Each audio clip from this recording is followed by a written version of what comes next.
réaliser le toile et la mise au point de patrons de vêtements en établissant les bases de type par coupe à plat et pratiquant les transformations nécessaires à la réalisation des toiles. Tel s'est défini le métier de notre femme du jour. Karine Pala, Wenge, Nazali, styliste et modéliste, artiste et comédienne. Nazali Pelissousou, présidente de ONG Le Sangania. Et puis Nazali chargée de la relation publique adjointe à Senesco, Nazali collectif de modélistes et stylistes. Voilà, na tangaka na classe wana te tangaka classe ya nutrition diététique mais le plan na banda kolinga mingi coupe couture na monaki ese limité kaka na donte il faut natangela au classe pour na kolisa mayele raison pour laquelle na tangaka classe tangi awa na ya végiré quand na sisi pe classe kana na monaki na bakisa mayele lisusu nde na salaki lisusu bakisa mayele na kati ya Côte d'Ivoire na C'est dans ses rêves qu'elle visualise ses modèles, mais certaines fois, la nature lui inspire. Elle adapte le modèle à la morphologie du client et le choix du tissu dépend de ce dernier.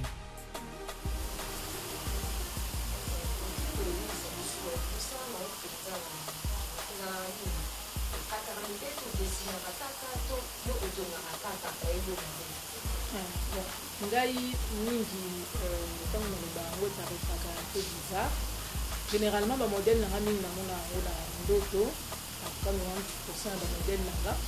Après, on va dire que la créé à Congo, créé à modèle n'a pas. Ce qui a créé à Congo, maintenant, on a une salle qui n'a pas une salle mannequin, on a une salle Congo.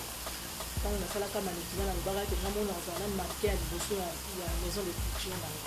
Alors, le modèle, c'est tout quand on a créé à Congo, on a la quand on a la photo.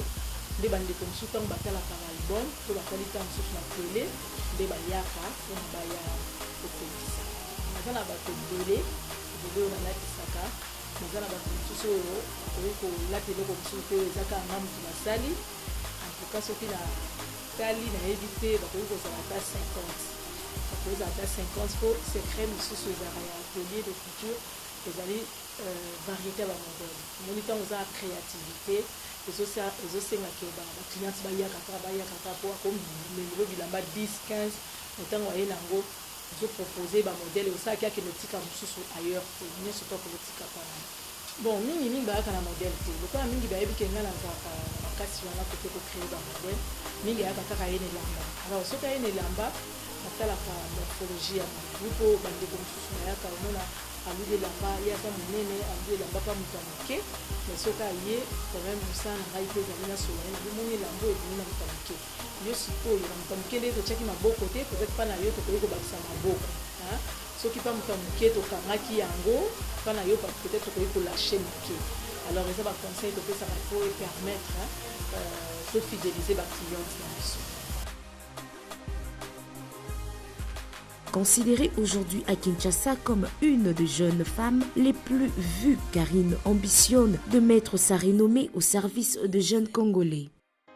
Ngai nalatisa kaka ba maman te, nalatisa pe ba papa, nalatisa pe bana, nalatisa pe bilenge, c'est-à-dire ba jeunes, ba étudiantes au mingi to ça la rabango bilamba au temps bazana défense et puis to ça ba université pe ba institut supérieur de l'Amboka na biso et comme il faut exiger dans jeunes filles surtout la semaine dans la kaka 2 ou 3 fois ma puta et se permettre aux jeunes marcher déjà dans la commission même le ba ma puta donc pendant que d'attendre ba étudiante on a ça la kaka lifuka te mais nous nous ça la lifuka ça la kaka na tombe la maman et dit que lifuka mingi moi si moi une dassa de la rue moi c'est l'Afrique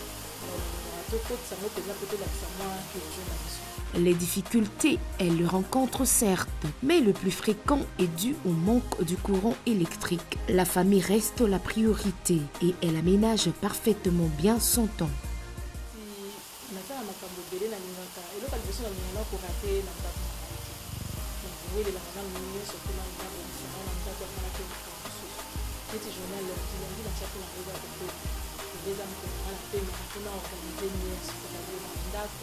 baatelier eza na ONG eza na batournage na atelier naza déjà programme.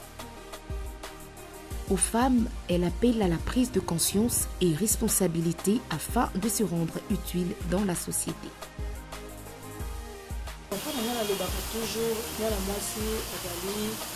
maman, éduquer une femme, c'est éduquer toute une nation. Maman, nous avons beaucoup de mois, pardon, bombi moi na 9 mois, c'est peut être beau. Et mingi la banda que la maman de bazala moi la responsabilité ou na papa au moins que ta maman ta maman ménagère, mais papa au moins que une sala tiki maman nda. Alors maman ce qui a zali éduquer, c'est-à-dire ce qu'on tangi c'est nuance.